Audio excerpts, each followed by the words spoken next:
இயேசு கிறிஸ்துவில் மிகவும் பிரியமான என் அன்பு சொந்தங்களே, இன்றைய நற்செய்தி வாசகம் லூக்கா எழுதிய நற்செய்தியிலிருந்து வாசகம். அதிகாரம் 9, இறை திருவசனங்கள் 43 45 முடிய. அப்பொழுது எல்லாரும் கடவுளின் மாண்பை கண்டு மலைத்து நின்றார்கள்.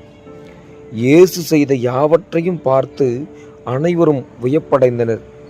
அவர் தம் சீடர்களிடம், நான் சொல்வதை கேட்டு மனதில் வைத்துக் கொள்ளுங்கள்.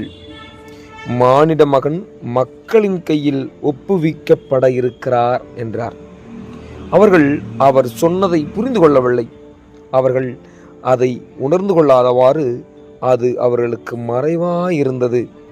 ஆயினும் அவர் சொன்னது பற்றி அவரிடம் விளக்கம் கேட்க அஞ்சினார்கள். இது கிறிஸ்து வழங்கும் நற்செய்தி.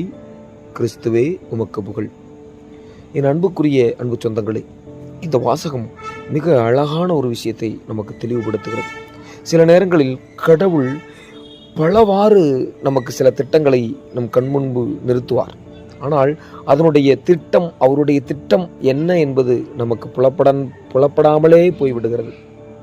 காரணம் என்னவென்றால், கடவுளை முழுமையாக நாம் புரிந்து கொள்ளாததன் காரணமே இதன் முழு விளக்கம்.